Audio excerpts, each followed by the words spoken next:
Magandang araw, DepEd, at magandang araw, Pilipinas. Nandito po tayo ngayon para sa isang makabuluhang talakayan para sa paghahanda ng kagawaran ng edukasyon sa darating na 2022 cycle of the Program for International Student Assessment o PISA. Tama ka riyan, partner, at ngayong araw nga ay mapakikinggan at malalaman natin ang plano ng DepEd para lubos na matulungan ng mga guro na paunlarin ang kanilang assessment literacy. Excited na ako dyan, partner, at naging posible ito dahil sa pakikipagtulungan ng Office of the Secretary sa Bureau of Education Assessment at Bureau of Learning Delivery kasama ng ating mga partner na NAIAP Learning Service Providers at syempre pa ang ating assessment experts. Ayun, ang napakabigat nun, assessment experts. Pero huwag nating katakutan yan. Kaya naman, muli po, magandang umaga at welcome to the launch of the Professional Development Programs on Assessment and Emerging Literacies with focus on PISA. O ang tinatawag nga natin partner, assessment PD. Assessment PD. Yes. Ayun. At ako po, si Teacher Pamela Amor Villanueva ng SDO Caloocan. Kasama po, talaga naman, lagi mo akong pinahanga ang napakagising na si Teacher Hamil Carvajal mula sa SDO Manila, ang inyong magiging mga host for today's launching of the Assessment PD program. Isang ngiti naman dyan, partner. Yes, at salamat sa aking multifaceted at napakagandang partner. At upang formal na simulan ang ating programa, inaanyayahan po ang lahat na awitin natin ang pambansang awit ng Pilipinas at susundan po ito ng isang panalangin.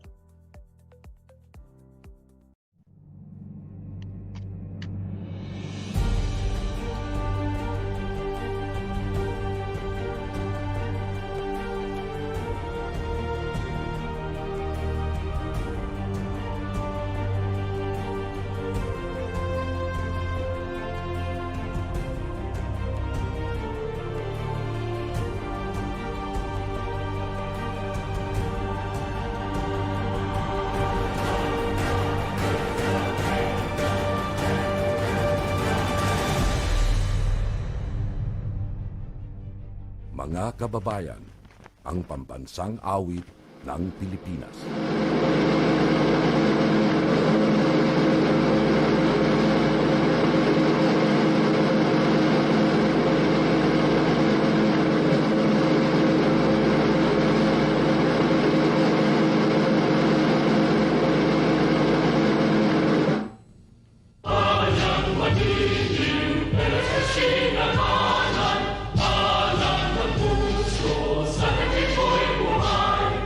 Lupang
At sa mga nakalipas na taon nga, hindi matatawaran ng suporta ng ina ng DepEd para sa ating mga guro. Alam mo yan, Sir Jack. Yes, partner. Ramdam na ramdam natin yan, di ba? No?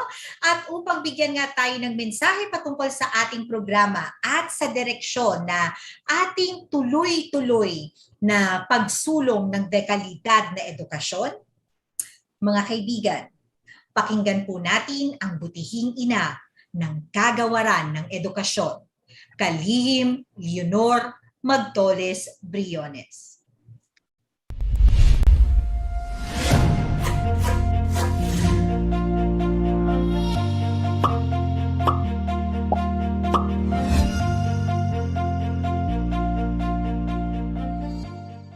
Good morning. In the name of the Department of Education, as well as the strand of USEC NEPO and the National Educators Academy of the Philippines, I am pleased to welcome our very own DepEd officials, resource persons from the academe and the private sector, and our own teacher participants to this launch of the Professional Development Program on Assessment and Emerging Literacies with focus on PISA. I'm very pleased and excited that this event is taking place after all the work that went into our participation in PISA, the assessment of the results of the 2018 PISA exam, and the reactions of the public. This professional development program is very timely and necessary.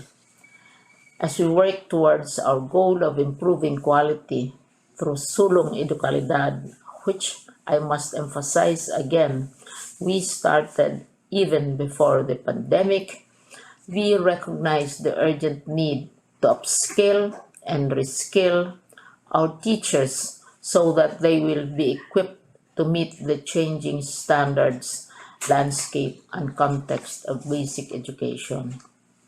To help establish a baseline in relation to global standards and to benchmark the effectiveness of educational reforms moving forward, DepEd has boldly participated at great risk, reputational risk, for the very first time in the 2018 cycle of the Program for International Student Assessment, or PISA.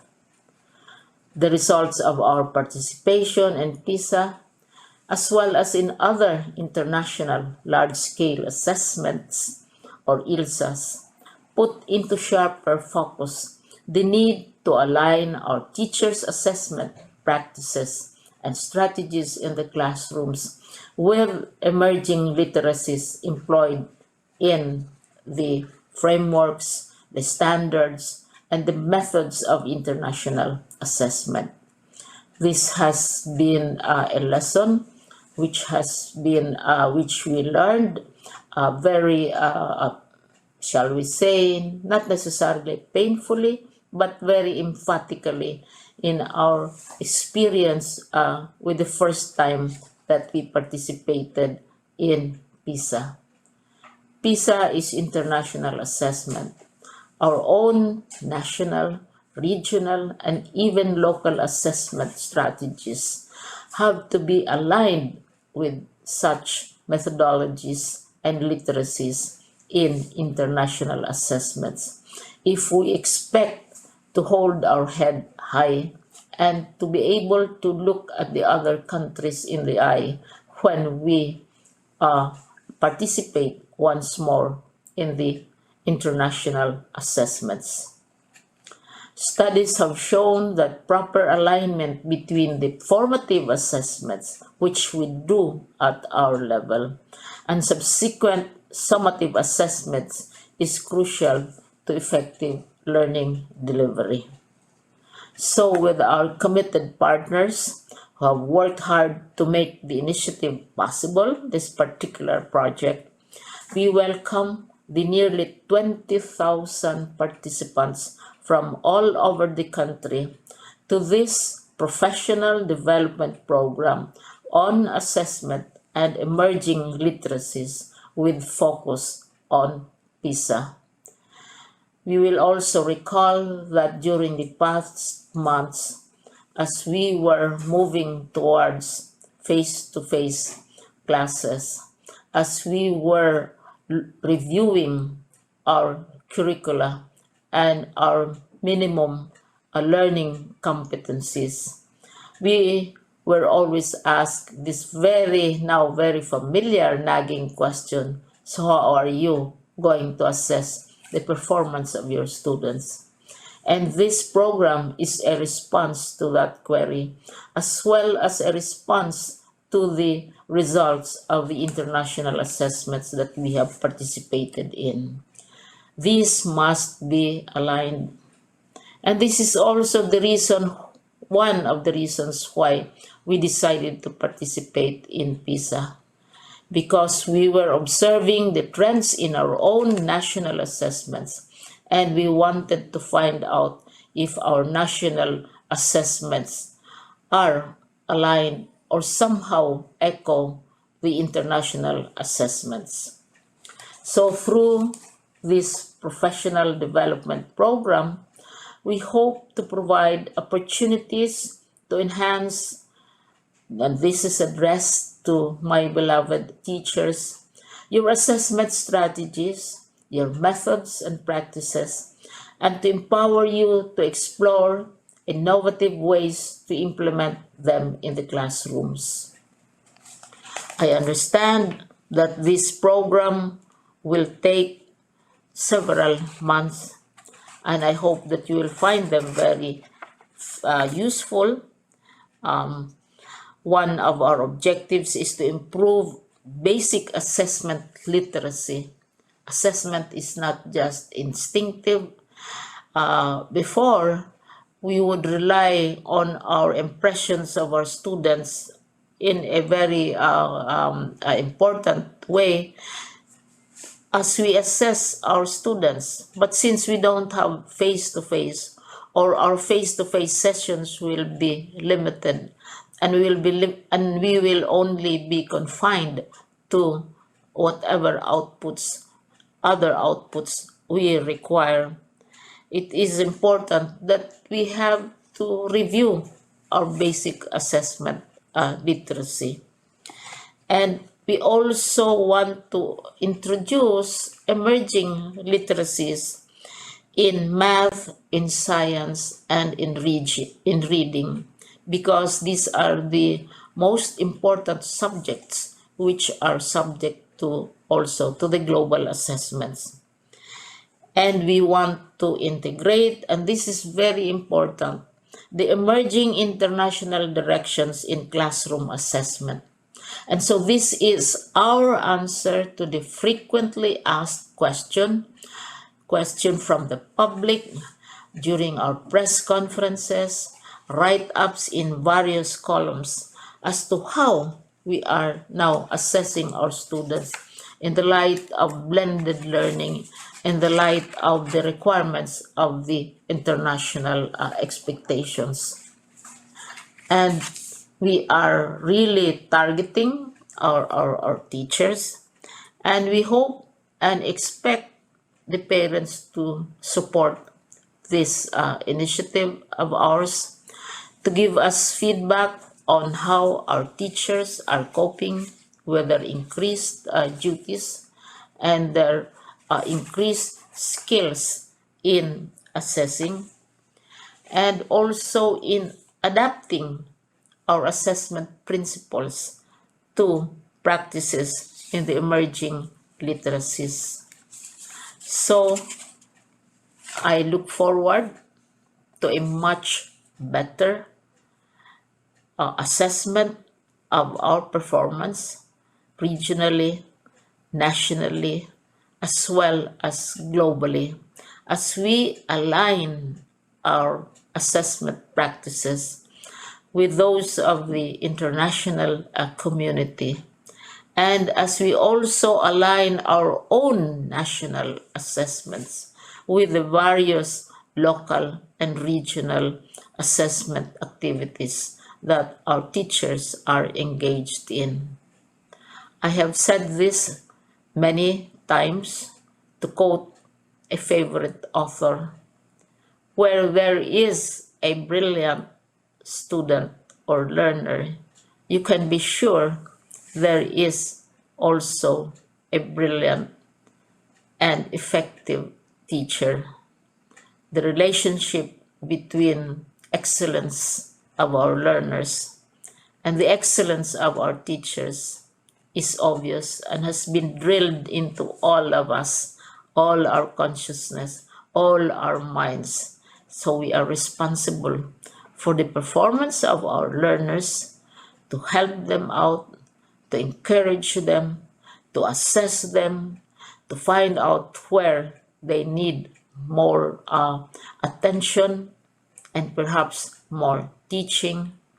And as we journey together with our parents, with the support of local governments, with the support of civil society, and all who are concerned about aligning our educational system with those of the requirements of international assessments.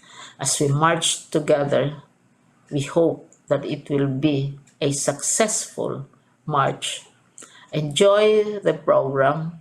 I wish I could attend these sessions myself because I am a teacher, and I believe that I will be learning new things together with each and every one of you. So, good day, have a good program, and most important of all, let us produce good results. Thank you very much.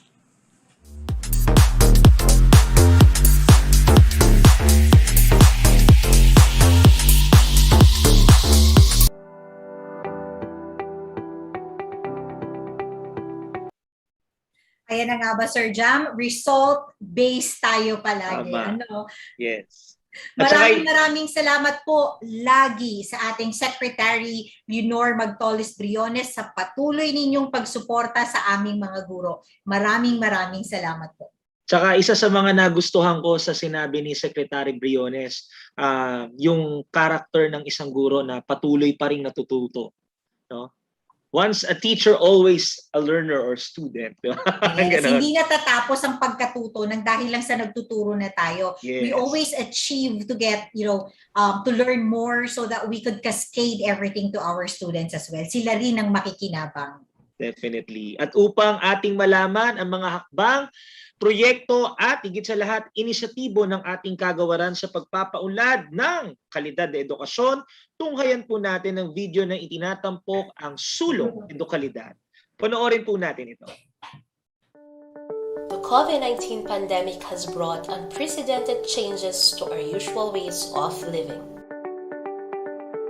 But the Department of Education remains unfazed by these challenges to fulfill the mission of Sulong Edukalidad, the rallying call for national effort to deliver quality basic education to all Filipinos, which involve aggressive reforms in the 4 key areas: the K-12 curriculum review and update, improving the learning environment, teachers upskilling and reskilling, engagement of stakeholders for support and collaboration to move forward together as we prepare the education system for the future.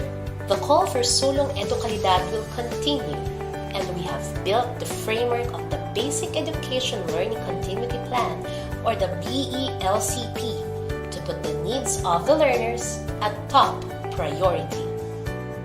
DepEd's BELCP is the major response and commitment to protect the health, safety, and well-being of learners, teachers, and personnel. The plan aims to provide opportunities to continue education even in these trying times with a BELCP in place, supported by an unprecedented number of diverse stakeholders from the academe, media, industry groups, NGOs, business and private individuals. Sulong Edukalidad will be able to sustain the aims in its reform for quality basic education. In our journey towards quality education, we have established the 4 pillars of aggressive reforms from the start, and we have been continuing to progress in these pillars. In improving the learning environment, we took action in the construction and rehabilitation of school buildings, ensured the availability of learning materials and equipment, and prioritized our last-mile schools. The challenges of the pandemic also brought to light the urgent need to upgrade our ICT infrastructure to service the needs of education. In terms of the teachers' upskilling and reskilling, we were able to establish more innovative professional standards for teachers and school heads. We have aligned the professional development of teachers with their career progression to track their development as part of the National Educators Academy of the Philippines transformation. With the launch of the Education Futures program, where we will be focusing on innovative actions and solutions to improve the state of our education, we are now more than ready to start a new journey and continue our fight for quality education for all Filipino learners. Finally, we've given high importance to the engagement of stakeholders for support and collaboration. In support of this, we have convened the Philippine Forum for Accessible Quality Basic Education, or the Education Forum, which will leverage other partnerships for education quality and strengthen partnership with the Philippine Normal University as the country's national center for teacher education. The department has also been developing a professional development program for teachers and school leaders in order to equip them with the skills, materials, and data that will allow them to help their students prepare for PISA 2022. This intervention consists of the following components: online training for teachers and school leaders, development of learning materials and practice tests for students, deepening the analysis of the PISA 2018 results, and supporting school-level action research. Now that the year is about to end, our commitment to Sulong Edukalidad will continue and will be far from being gone. With a lot at stake, considering our new knowledge and experience from this year's challenges, we are equipped to face a new future. As we head on to the future where we will face many challenges and uncertainties, the department will always be the guardian of every Filipino learner's right to education.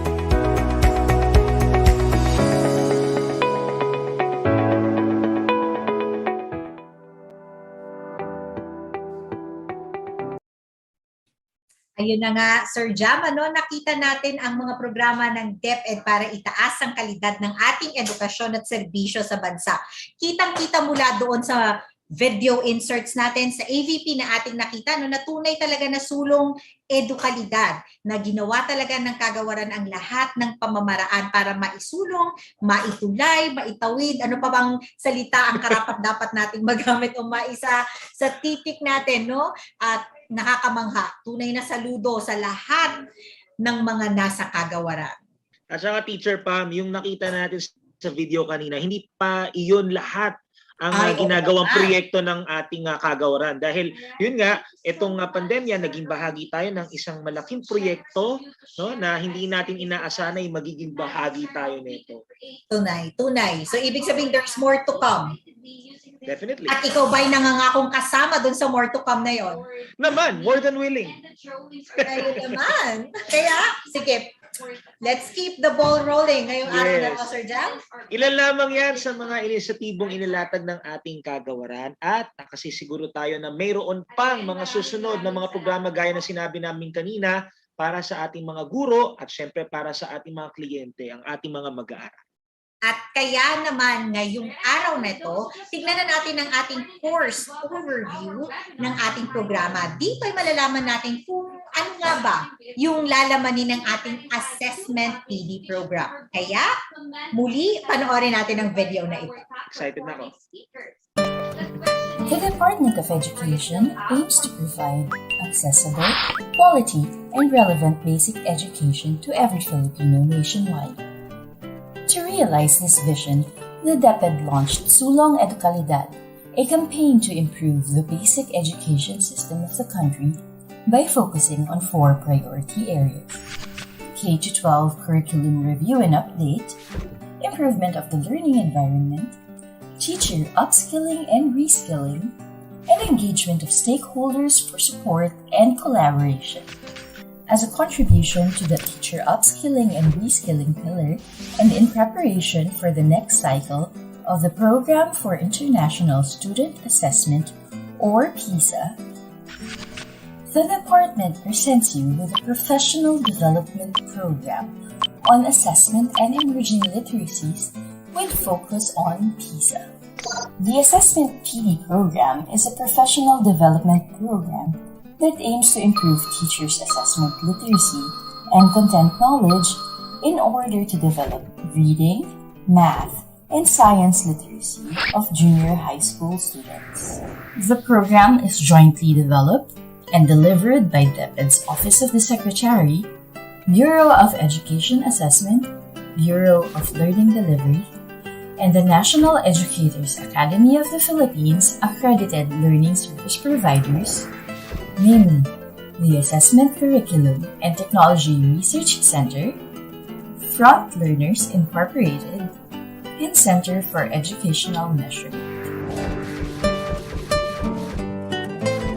They are also joined by distinguished assessment experts and practitioners from the academe. The Assessment PD program brings together grade 8 and 9 English, Science, and Mathematics teachers in public junior high schools nationwide. Running from October 2021 to April 2022, the Assessment PD program has 5 component courses. The first course, on enhancement of teachers' assessment competencies, introduces teachers to assessment competencies based on national and international standards. Assessment of Learning in DepEd intends to help teachers familiarize themselves on DepEd policies, standards, and programs pertaining to classroom, national, and international assessments. The third course is on the Philippine K-12 curriculum and the ILSA, which provides participants an opportunity to compare local and international fluency in reading, math, and science in order to understand emerging directions in teaching and assessment. Adapting assessment principles and practices to the emerging literacies provides participants with accessible tools, learning resources, and instructional strategies that will help them address literacy gaps identified by the PISA 2018 results. Lastly, the course on monitored application of assessment practice in the classroom setting is an avenue for synthesis and integration of learning through the practical demonstration of assessment competencies, principles, methods, and strategies. Filipino learners need to be equipped to face the increasingly complex challenges faced by the world today. Their preparation starts in the classroom, so we need to ensure that our teachers are given the tools and knowledge that they need to unlock their students' full potential. The Assessment PD is one step forward to this goal.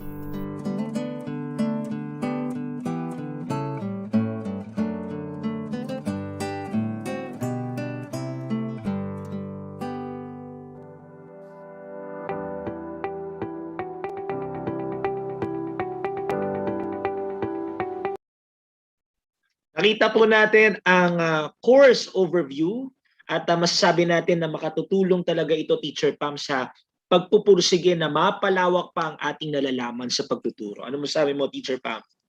Sobrang makatutulong. Parang ako mismo on my end, habang pinapanood ko yung video, parang sobrang gusto mo talagang ma-involve, gusto mo talagang makita papaano, gusto mong ikaw mismo makaranas, gusto mong ikaw mismo ang magbaba kung ano man. Parang lahat gusto ko, pero ako hindi ako gusto. Gusto ko yung sinabi mo. Pero, kitang-kita naman, Teacher Pam, kung paano nag-e-effort kayo ng kagawaran sa iba't ibang mga plataforma at iba't ibang pamamaraan para maihatid natin sa mga bata ang tinatawag na nating sulong edukalidad. Walang duda yan. Walang duda. Makikipagdebate ako.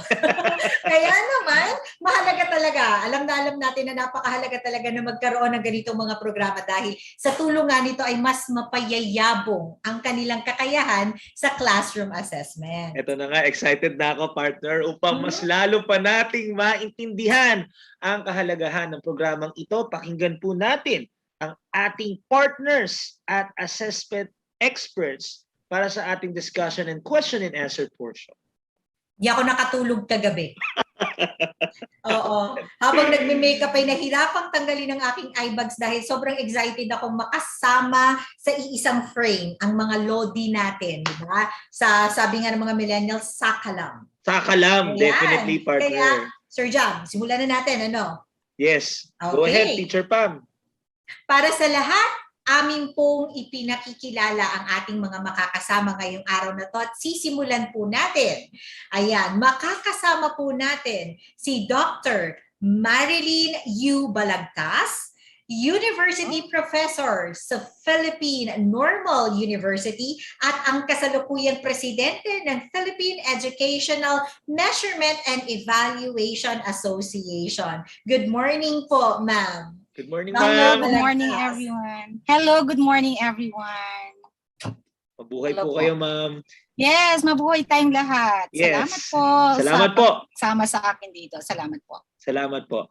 At Teacher Pam, narito rin ang Deputy Philippine Director ng Assessment Curriculum and Technology Research Center o ACTRC. Bigat ng mga kasama natin ngayon. Sobra. Isa ring Affiliate Associate Professor of the Faculty of Education sa pinaka-prestiyosong paaralan o universidad dito sa ating bansa, University of the Philippines Open University. Bigyan natin ng virtual na palakpakan, Dr. Marlene Ferido. Magandang umaga po. Magandang umaga po. Salamat po sa pakikibahagi sa proyektong ito. Partner?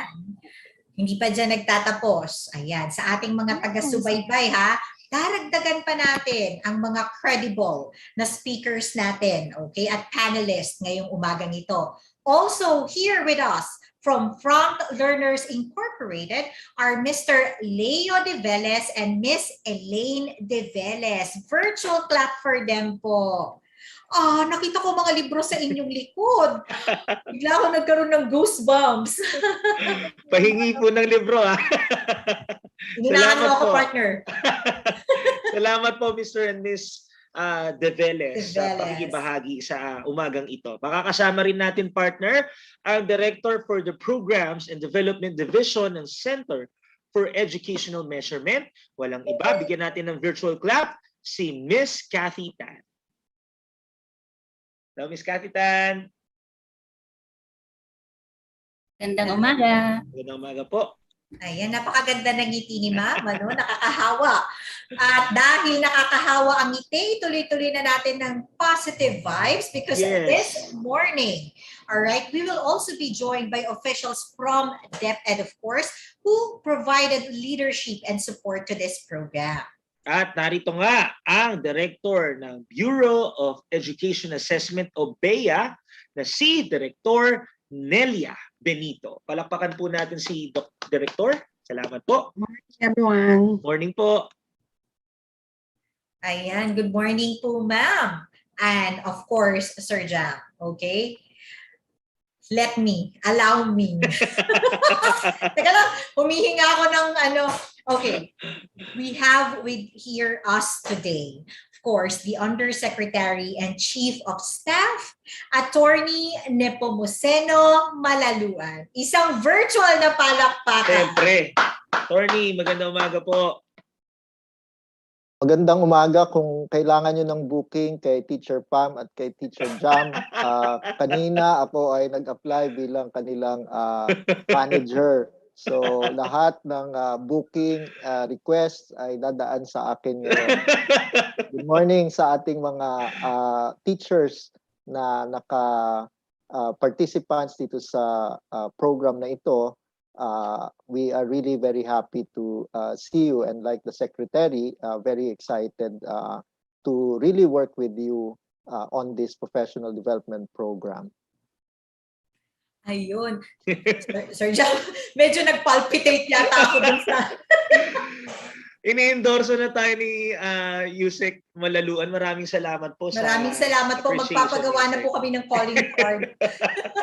At ads. Ayan. So, magandang umaga po ulit sa ating lahat. At una pa lamang nagpapasalamat na kami sa inyong partisipasyon para sa araw na to. Batid namin na magiging makabuluhan itong araw na to. Kaya hindi na natin patatagalin. Sir Jam? Hindi na natin patatagalin. To start our discussion, here's the first question. Ayan na. Ang unang tanong po, why did the consortium decide to offer this PD program? Unahin po natin ang ating Yusek Malaluan. Yusek? Maraming salamat, Jam. Kagaya nga ng nasabi ni Secretary, alam mo, pagpasok pa lang ni Secretary Briones ay tinukoy na niya itong challenge ng kalidad ng edukasyon as our biggest challenge for the education sector today. Yung ating participation has of students in the formal education has really increased over time. Pero ang tungkulin ng ating kagawaran as mandated by the Constitution ay hindi lamang magbigay ng any kind of education, but it has to be quality education. At paano ba natin nasusukat yung kakayahan ng ating mga bata, hindi lamang sa pamamagitan ng pag-improve ng curriculum at saka ng ating pagtuturo, kailangan meron din tayong pamamaraan para masukat kung yung acquisition ng ating mga mag-aaral doon sa ating itinuturo. At ang pamamaraan dyan ay itong assessments. Meron tayong classroom assessment na ginagawa ng ating mga guro sa loob ng paaralan, pero meron din tayo na large scale o system assessments na ginagawa through these standardized assessments. At ito ay very dynamic itong field ng assessments. Hindi ito yung natutunan natin na pag-assess nung nakaraan ay laging yan pa rin. So ito ay ating attempt na ibig sabihin makita natin yung developments in emerging literacies ng mga bata at paano ito sinusukat. At yan ay mahahalaw natin dito sa international large-scale assessments. At maganda kung magkakaroon tayo ng alignment dito. Makita natin yung trends dito at masanay ang ating mga guro na magkaroon ng mga pagbabago sa approaches, sa methods, at saka dun sa practices sa classroom level. So, at yan ay kaya nga ang tawag dun sa sulong edukalidad, hindi ito, ibig sabihin, hindi ito, kaya tinawag ito na upskilling and reskilling, hindi ibig sabihin ay wala tayong kakayahan, kung hindi, kailangan talagang ma-update parati yung ating mga pamamaraan sa pagtuturo. So, kaya natin na isagawa itong pag-develop nito under the auspices of the National Educators Academy of the Philippines. Ito ay mga panimula na ng mga professional development programs na dumaan sa masusing quality assurance at saka recognition system ng NEAP. So yung ating mga guro ay maaari niyong tanungin in the future kung may mga magbibigay ng program, pwede niyong tanungin, accredited ba yan ng NEAP? Dahil hindi lahat ng mga professional development programs that are being offered to us, whether internally or by external service providers have gone through accreditation by NAEAP. But this program is one of the programs that have gone through NAEAP recognition. Sorry, mahaba ang aking sagot. Mamaya, I will try to shorten my responses. Alright, maraming salamat po, Yusek Nepo. Yung haba ng sagot po ay napaka-komprehensibo naman po. So, kahit gaano po kahaba yan, handa kaming makinig, lalo na po't makatutulong ito sa ating lahat. Ano po? Mo, Teacher Pam, wag mo na akong nag-apply na nga ako na manager, so okay na yun. Sige po. Makikipag-usap po ako sa inyong opisina mamaya. Biro naman po, Yusek. Ayun po. At ngayon po, maari po ba naming mahingi ang ilang sagot po mula po kay Dr. Marilyn Balagtas? Salamat Teacher Pam and Teacher Jamil for that question, and of course para makadagdag sa kasagutang binigay ni Yusek Nepo, siguro una I want to inform everyone that I'm here part of the consortium because I am a faculty of the Philippine Normal University, and so I represent my institution as well. And so with my professional organization, this is the Philippine Educational Measurement and Evaluation Association, which I lead. And we want to respond to DepEd's call for stakeholders' engagement and collaboration in the implementation of its quality reform program that we all know, the Sulong Edukalidad program. And we know that one of the areas for reform, as indicated in this program, is on teacher quality. And if you remember, there's this research conducted by John Hattie saying that a significant share in the teachers play a significant share in explaining students' achievements. So I guess this is why we are putting effort in teacher upskilling and reskilling. We are running this program because we believe that this is one way of addressing the learning crisis that we have in our country. And as an African proverb says, it takes a village to educate a child, which means that we should not just leave the problem solving to DepEd. We need to give our share as well, no? As teachers and as PNU in particular, because our mandate as the National Center for Teacher Education is to provide technical assistance to DepEd, that we are here. Of course, we've been helping, and I guess everyone knows that we have helped, no, the crafting of the Philippine Professional Standards for Teachers to inform what we mean by teacher quality.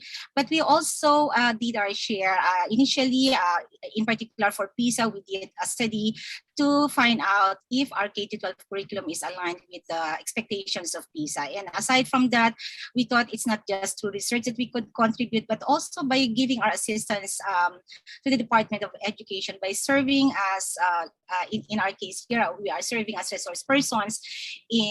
I'm representing one of the so many resource persons that DepEd has engaged in this project to provide our service, extend our services in the professional development programs for teachers. And as far as PMEA is concerned, because we are into educational assessment, we thought we could also give our share, as our focus in this PD, in this professional development program, is enhancing teachers' capability, particularly in student assessment.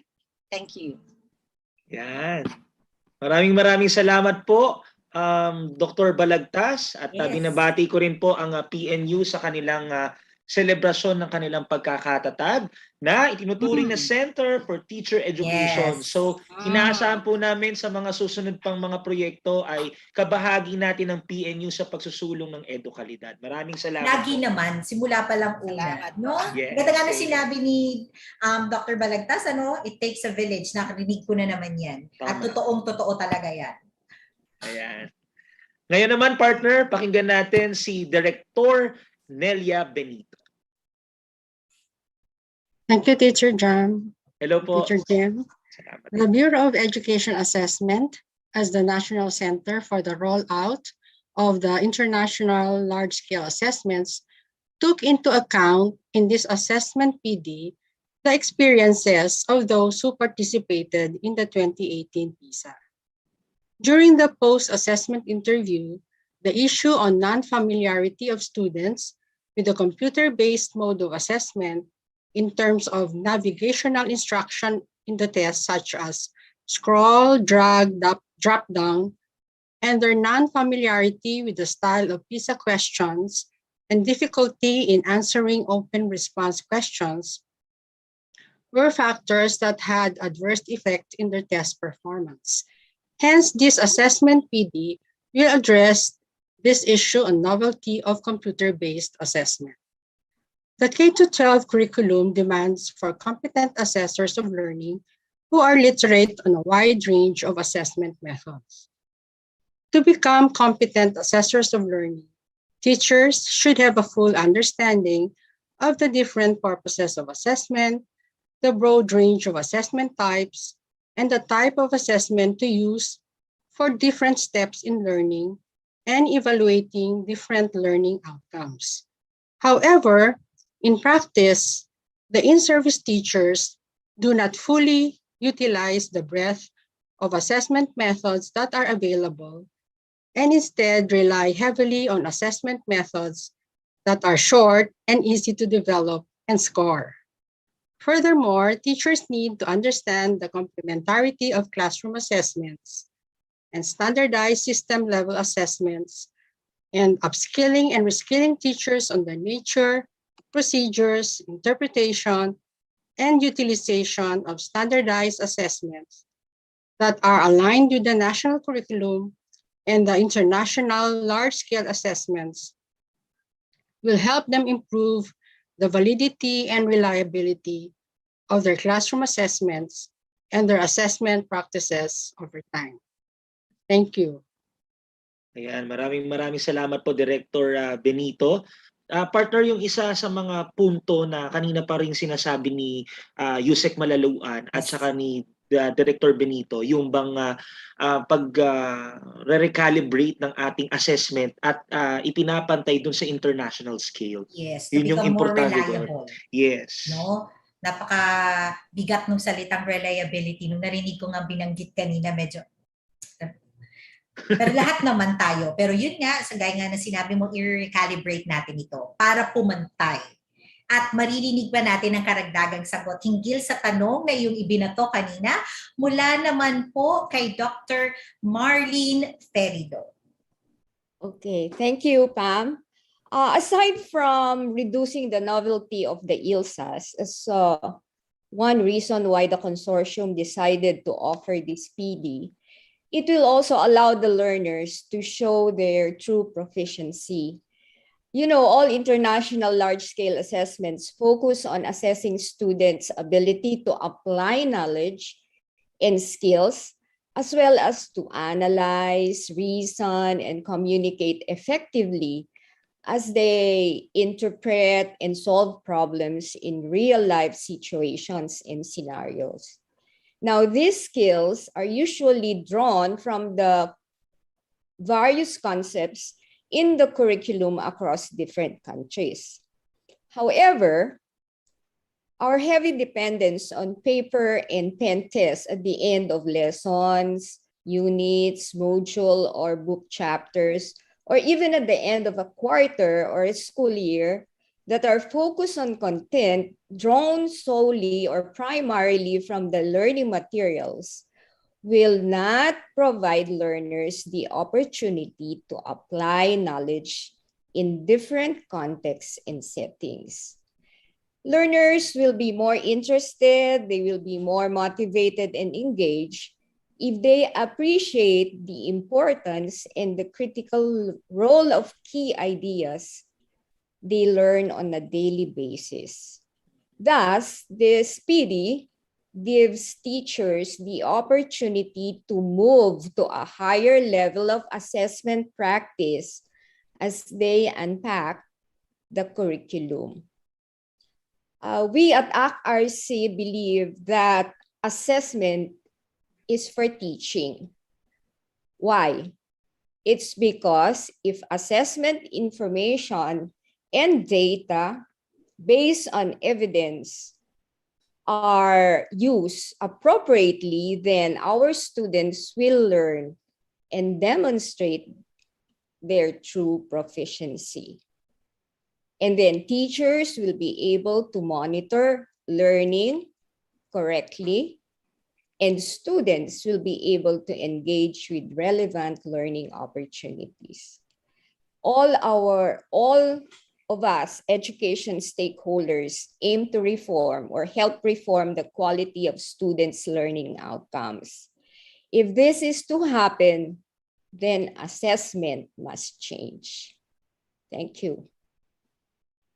Maraming salamat po, Dr. Ferido, sa isang mahalagang punto na ibinigay niyo at pinaalala muli sa aming mga educators. Parinig mo yung dulo, partner? Yes. Yes, partner. Reforma, Assessment no? Yes, reforma. Reforma. Naunahan mo ako sa salita. Ayun. Siguro mas may isasagot o may idaragdag pa ulit, no? Ang ilan sa ating mga kasama dito bukod sa reforma, recalibration, ano pa bang mga salitang nadadampot natin? Sige, partner, sino pa ang ating aanyayahang sumagot sa ating tanong? Gusto rin natin marinig ang opinion ng ating Miss Cathy Tan. Good morning, everyone. So I would just like to add further to what everyone has already raised and discussed such important ideas about assessment.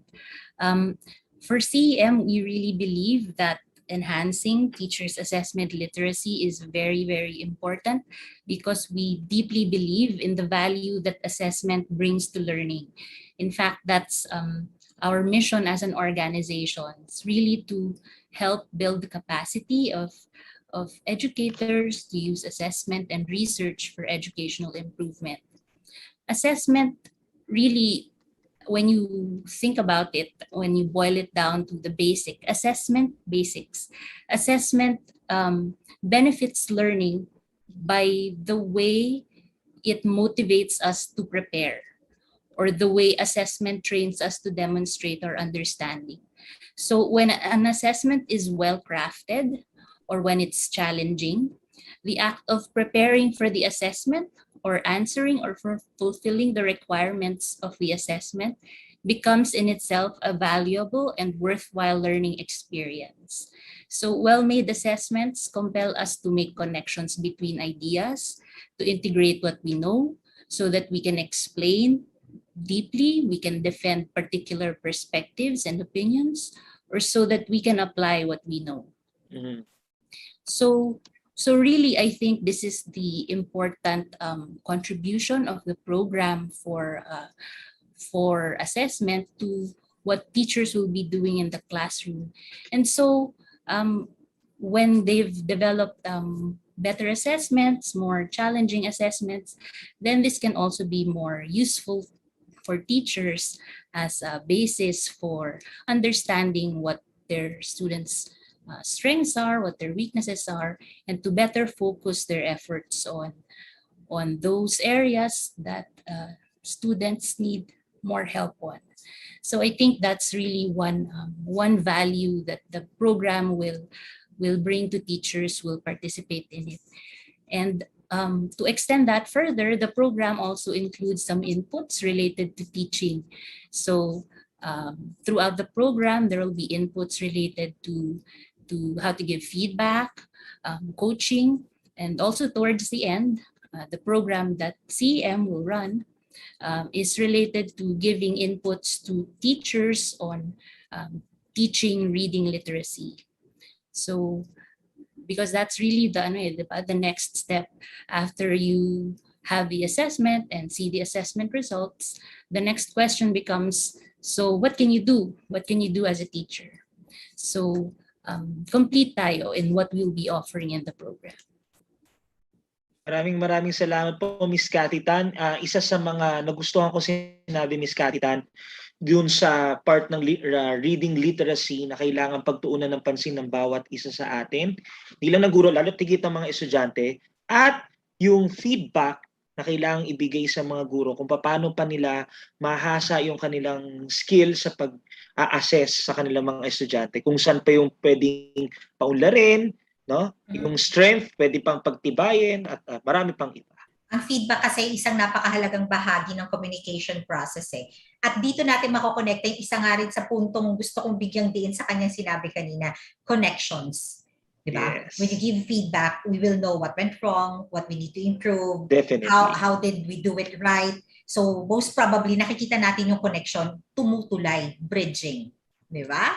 Kaya naman, mapakikinggan pa natin. Ayan. Sa pagkakataong ito, Ma'am Elaine De Velez para po sa kanyang sagot sa tanong na ating ibinigay kanina. Hello po, Ma'am Elaine.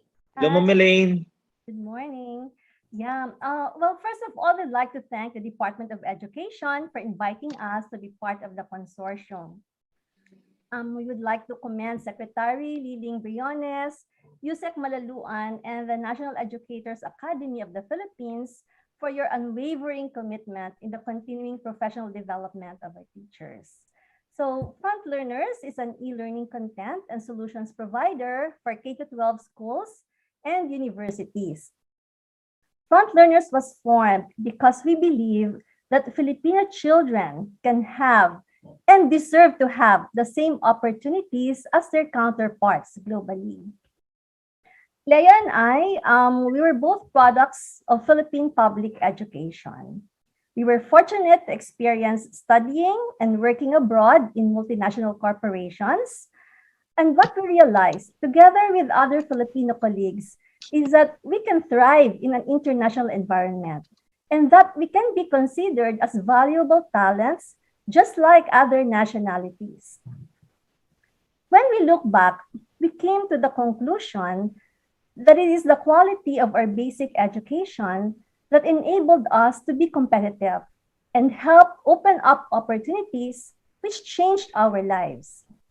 Back in high school, we had a rigorous training in math and science with very dedicated teachers at the Philippine Science High School. Math was always taught in the context of real problem solving, and in science, we dealt with a lot of data analysis which required critical thinking. This enabled us to develop higher mental processing skills that remained useful and essential in the workplace, even long after we have forgotten the details of the subject matter. And these are exactly the same skills that PISA encourages us to develop and to measure in our learners. PISA doesn't measure memorization of facts, but measures how students are able to connect the dots, solve problems, and make data-driven conclusions. So this professional development program is important, and the role of our teachers is very crucial in developing future-ready learners. And we at Front Learners, together with our fellow members of the consortium, are committed to be with the teachers in this journey. Thank you. Thank you, Miss Elaine De Velez. Maganda po yung sinabi ninyo kanina na kung ano yung kalidad na tinatamasa edukasyon ng ibang bansa, dapat tinatamasa rin ng mga Pilipino, lalo tigit yung mga mag-aaral natin sa public school. Ikalawa, because education is a right, not a privilege. Correct. Doon tayo babagsak, 'di ba? I mean, hindi babagsak, yun yung ating magiging puno, 'di ba? Isa itong karapatan, hindi pribilehiyo. Kaya dapat natatamasa ng kabataang Pilipino ang edukasyong karapat-dapat para sa kanila, ano? Isa rin sa mahalagang sinabi ni Ma'am Elaine Velez ay hikayatin natin ang mga estudyante na hindi lang mag-memorize ng facts o ng information. Gawin nating maging critical sila sa mga na naririnig nila o napapanood nila, no? Lalo ngayon na ang kalaban natin sa social media yung misinformation and disinformation. So dapat ituro sa mga bata yung discernment na unawaing mabuti yung kanilang mga nababasa, hindi lang basta tanggap. Alam na alam mo yan kung paano natin kinukutuhan ng panitikan sa Oo, pareho kasi po kaming guro sa Pilipino at talaga namang hindi lang kami tawag dito, ang mga bata ay hindi lamang namin hinahayaang basta magbasa. Ayan, kaya po, eto na ngayon, maaari pa po ba kaming magbato ng ikalawang tanong para sa ating lahat? Ito po yung nakahanda naming question. Ayan po. So we would actually like to know, how did the consortium come up with the 5 component modules? Okay, kung mamarapatin po natin, maaari po ba naming simulan? Nahingan ng sagot po, Dr. Marilyn Balagtas, please. Hi, all right. So, salamat, Pam.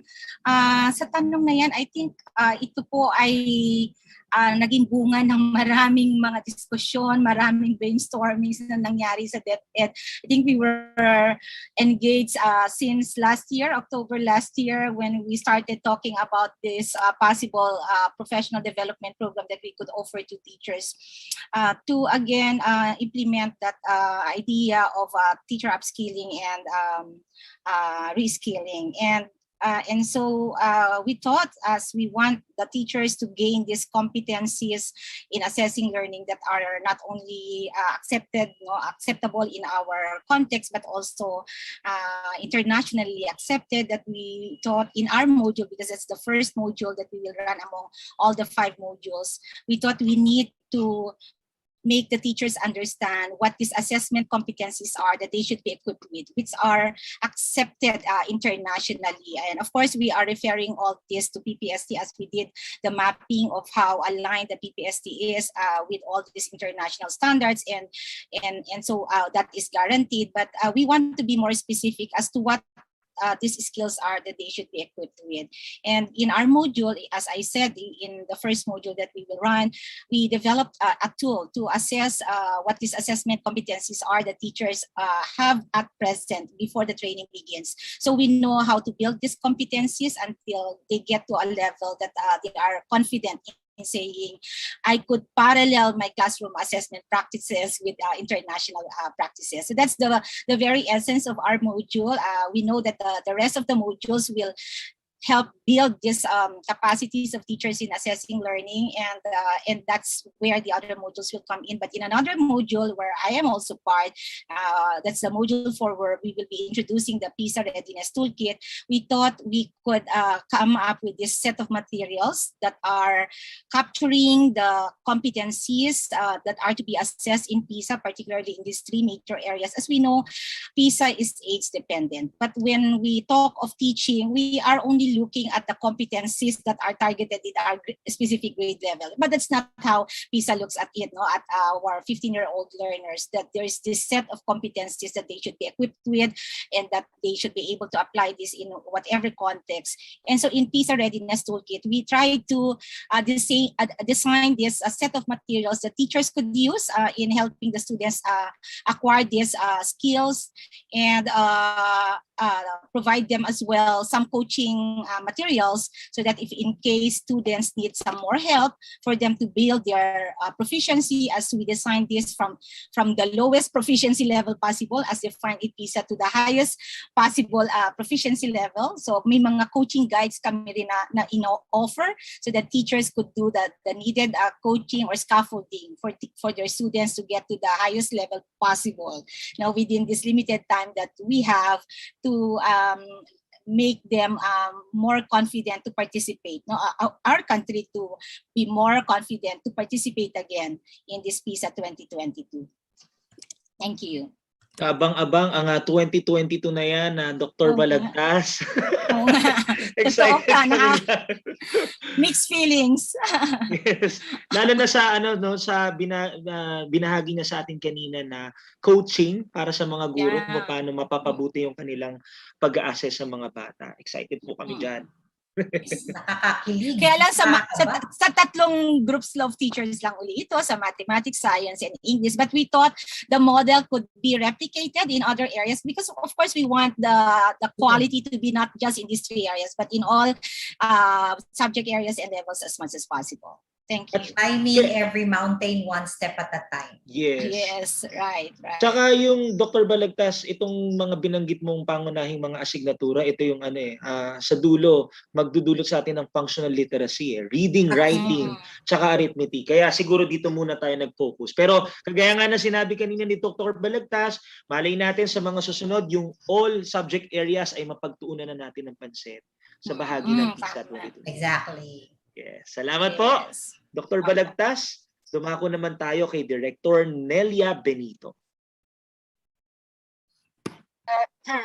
The delivery of Module 2 in this PD covers the different levels and purposes of assessments based on 5 major policies: the K-12, the system, the national, the classroom, and the basic education learning continuity plan, assessment, and grading. This is support of increasing the awareness and familiarity of teachers and assessment policies of the department. This course intends to provide asynchronous and independent learning sessions for teachers to be able to explain the department's existing policies on student learning assessment at different levels, to improve content knowledge of participants on assessment of learning in DepEd as reflected in its policy documents, review and familiarize participants with different protocols, standards of classroom assessment, national assessment, system assessment, and the interim guidelines on assessment and grading in the light of the Basic Education Learning Continuity Plan. Teachers must be more informed on the existing DepEd orders on the policies on assessment, such as I've mentioned earlier, the classroom, the national, and system. Through this, teachers will be reminded on the different functions of assessment and its impact in the teaching and learning process. The Module 2 aims to enlarge the viewpoint of the teachers on how their tasks as assessors of learning outcomes are situated in the big picture and how vital is their role in the classroom level. Additionally, Module 2 aims to train the teachers on crafting their assessment tools according to the national and international standards. Assessment of, for, and as learning have been largely content or knowledge-based. It is on contrast with the national assessment, which is based on the 21st century skills with a progressive approach. Module 2 aims to initiate the practice of designing assessment tools, which is competency-based or skill-based in nature. Thank you. Thank you so much, Director Benito. Ayan, so Sir Jam, meron akong parang upon listening, parang isa yung nakita ko rin dito na a while ago, sinasabi yung dapat maging aware ang mga teachers sa mga DepEd orders, DepEd memos, laws na sinasabi natin. So ibig sabihin talaga, meron tayong pinagbabatayan para magkaroon tayo ng direction. So hindi lang natin 'to ginagawa ang pag-recalibrate o paglubos na pag-intindi sa ating assessment nang dahil lang sa gusto natin. Because there's a need at dahil meron din tayong basis for it. So napakatibay na dahilan na i-improve ito more so for our learners. Isa rin sa mahalagang punto na sinabi ni Ma'am, pagdating sa pag-create ng modules, hindi lang yung malaking institusyon ang inaasahan dito. Ang inaasahan din yung nasa grassroots. Yes. Yung mismong kakayahan ng estudyante kung paano nila matutugunan yung maunawaan yung mga lesson nila. At saka naalala ko yung isa sa mga lesson namin sa Prof Ed na marami tayong katuwang sa pagbuo ng isang curriculum. So meron tayong written curriculum, may taught curriculum, may supported curriculum, assessed, recommended, hidden, excluded, and learned curriculum. Doon sa sinabi ni Director Benito sa kanyang Totoo, Kadzel. Bigla tayo nag-review, di ba? Kaya naman, pakikinggan din natin ulit ang isa pang pagpapaliwanag hinggil dito sa 5 component modules natin coming from Director Marlene Ferrido.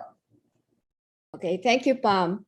The module of ACRC will be Module 1B, and it is entitled Building Assessment Competence. It draws on ACRC's research on formative assessment. And this module aims to build the capacity of teachers to approach assessment as a process. I underscore process. That will allow them to use assessment to inform instruction and secondly, to improve student learning outcomes. So the module has 6 sessions. Briefly, the first session talks about assessment and its purposes. The second session is about assessment planning. Now, planning is the first step of the assessment process for both formative and summative. For formative assessment, planning is followed by a cycle of continuously collecting evidence, interpreting evidence, and using evidence about what the learners know and can do. Now, by doing this, the teachers can give appropriate feedback to students, adjust their current lesson, and plan for the next lesson. Now, that's for formative. For summative assessment, the process begins with planning and ends with evaluation, but the purpose is different. The collecting, interpreting, and using evidence are for grading, reporting, and other purposes like certifying, ranking, and promoting. Now, this really draws or focuses on the cycle for formative, but it's quite linear for summative. The cycle of collecting, interpreting, and using evidence. Then the succeeding sessions from session 3 are details on how do you collect evidence. The fourth session is interpretation and use of student data during classroom discussion. The fifth session is interpretation and use of student data between lessons. And the last session is on evaluation of the assessment process. So what are the considerations in evaluating the assessment process? So that's the whole of the building assessment competence module. Thank you. Maraming salamat po, Dr. Ferido. Nare-recall ko, partner, yung mga pagkakataon na kapag tayo ay humaharap sa klase tapos ina-assess yung bawat bahagi ng ating lesson plan, yung ating pagbibigay ng assessment sa mga bata, doon sa binanggit kanina ni Dr. Ferido. So, marami pang pwedeng mangyari o maganap doon sa 2022 PISA na yan. At gusto ko na kung papalarin, maging bahagi tayo ng proyektong ito. Kasi ang daming binabanggit ni Madam Totoo naman. Gusto ko rin sa sarili ko na mapaunlad pa kasi marami pa akong dapat na i-improve sa sarili ko pagdating sa assessment. At napakagandang evaluation, assessment evaluation. Yes. Napakaganda niya na inaamin natin sa ating sarili na meron pala talagang room pa for us to improve. Correct. Yes. So ibukas ang ating isip para dyan. Kaya sinabi rin kanina ni Dr. Ferido na yung tungkol sa process. Na daraanan, yes, ng ating mga guro. It would always be a process. You could not jump. 'Di ba? May proseso tayong sinusundan. Kaya naman, kasunod. Sige, Sir Jam. Tawagin naman natin si Miss Cathy Tan. Hello. So, katulad ng nabanggit na, the program really was the result of long months of discussion and coordinating with the different partners. And it's a very happy outcome that what we've come up with is really something that comprehensively addresses the major factors that affect student learning. There's a module on assessment. There's a module that reviews the K-12 curriculum and how it relates to the international tests frameworks. And then there are modules where there are some inputs on teaching. So for our part, the CEM, our contribution to the program is a training on teaching and assessing reading literacy. So we focused in particular on teaching strategies for reading literacy because, as we all know, reading serves as a basic building block for learning across all subjects. And research has shown that children who have developed strong reading skills perform better in school, which makes sense because as students get older, more and more subject matter knowledge is taught to them through written text.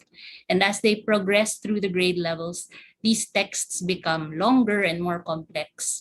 But as we saw in the 2018 PISA results, our 15-year-olds showed some difficulties in reading, especially as the text became longer and more complex. So this training will give some inputs to teachers on how to teach learners to read better. Of course, strengthening our learners' reading literacy skills is important because in reading, there's this effect called the Matthew's effect. And kung matatanong nyo sino si Matthew? Si Matthew yung Gospel of Matthew. Pinangalanan tong effect na to after the Gospel of Matthew, where the parable on which has the saying, the richer gets richer and the poorer gets poorer. It has that saying, and it's referring to the fact that a child, if he is a good reader, he or she will be able to understand more texts, learn more, and in learning more, build up their own skills and confidence in reading more difficult texts. So para siyang cycle, it's a virtuous cycle for a good reader, but it's a vicious cycle for a poor reader. Kasi for a poor reader, the opposite happens. They fall behind as they struggle to understand their readings, and in the process, they lose out on the knowledge and the learning that could have been gained, the vocabulary, and so they become more disengaged with reading and learning. And of course, finally, we chose reading as the focus because it has lifelong importance. The world now has become more interconnected and knowledge easier to share and exchange. And so it has become more challenging to sift through the information so that we can form accurate understandings, informed opinions, and thoughtful choices. So reading literacy is, of course, an important foundation for all those activities, since a lot of the information shared is written. And so that's why we say that reading literacy is critical, not just for achievement in school, but also for life in general, and successful participation in most areas of adult responsibilities. So given that, the training on reading literacy will cover the following. So with the training, teachers will be able to know their students as learners, how they read, what drives or shapes them to read, and how they interpret what they've read. 2, the teachers will be able to learn an effective way of teaching their students important reading strategies that will help them better understand what they're reading. 3, the participants to the training will assess how their students are reading and if they understand what they've read. So with that, we really hope that this can be of real benefit to the participants of the program. Alright. Thank Salamat, you, Ms. Ms. Cathy Cathy. Tan. Isang maikse, partner, no? Ang masasabi ko, I would really have to admit that I am this day old nang nalaman ko yung Matthew effect. Ako din, totoo, Matthew's effect. Oo, yung pala yung tawag doon. Ano, thank you so much. And ina-admit ko talaga yan. Doon. Pero ito yung parang gist nung sinabi ni Ma'am. Nababasa ko ngayon ito madalas sa aking mga dinadaanan at sa naging parang ano bang tawag natin dito. Isa ito sa mga shout out sa Brigada Pagbasa ngayong taon. Yan. Sige, ikaw muna. Sa pagbasa ay may pag-asa. Yun, tama. Kaya napakaganda na natututukan ng ating reading, ano, ang pagbabasa. So, ituloy-tuloy na natin ito. On to our third question, partner. Bago tayo dumako doon sa ikatlong tanong, partner, no. Meron akong gustong ipunto rin doon sa sinabi ni Ms. Cathy Tan kanina. Sige, go ahead. Kasi realidad yung binanggit niya kanina na tumutungtong ng 15 taon gulang pero meron pa ring problema sa pagbabasa. At ito yung na-encounter ng aming paaralan nung nakaraang Brigada Pagbasa nga, kagaya na nabanggit mo kanina. At mahalaga na matuto yung mga guro ng iba't ibang estratehiya kung paano natin ma-engganyo na yung bata. Una, na magbasa. Pangalawa, unawain na mabuti yung binabasa nila. Yes, kasi pagdating nila ng kolehiyo, makapagtrabaho sila, yung reading literacy ang isa sa pinaka-importanting skill, life skill na dapat nilang matutuhan sa buhay na ito. Yun lang. Pag-unawa sa pagbasa. Kaya nga, di ba, pag nagpapa-exam, assessment, evaluation tayo, hindi natin pinalulusot kapag hindi nakasusunod sa direction. Kasi that's comprehension, di ba? So, improvement talaga yan. Kaya dapat stricto talaga tayo sa ating pagsunod sa panuto din, di ba? Sige, Sir Jam, third question tayo. Ito na po yung ikatlo nating tanong. Meron pa tayong isa, huli na lang. Pero ito yung pangalawa sa huling tanong. What will we, kaming mga guro, gain from taking the specific training? Yan. Unahin po natin si Yusek Nepomuceno Malaluan. Yusek? Yes, Jam, wala akong prepared speech. But anyway, alam mo, I think mutual mutual benefit ito. Hindi ito para sa guro lamang at hindi ito para sa kagawaran lamang. This is a mutually beneficial undertaking. Kasama ito sa commitment ng Department of Education sa continuous professional development ng ating mga guro. At hindi yan lang personal development, but may kaakibat yan na impact sa ating mga mag-aaral, which are our foremost clients as Department of Education. Pero dun sa personal professional development ay sinisikap nating i-align ito sa ating career progression at saka promotion system, at yan ay binabalangkas na natin itong alignment itong NAEAP recognized professional development programs with our promotion system. So ito pong mga basta NAEAP accredited ang inyong program ay meron tayong credit banking system. Pag naayos na yung career progression, yung mga basta na lahukan ninyo na NAEAP accredited programs ay we will determine the corresponding credits. Ito pong mga monitoring tools natin dito sa program na ito ay pwede rin nating i-align sa ating RPMS. So parang we hit two birds with one stone. Maaari na ninyong kasama ito dun sa inyong portfolio for compliance sa RPMS, and we're working on that. Gayun din, ito po ay i-apply natin sa PNU.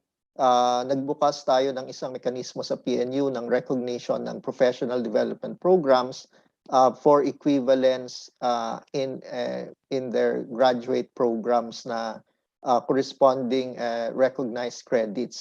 Ipapa-evaluate pa natin ito, but hopefully with pagka na-evaluate nila, because we believe in the substantive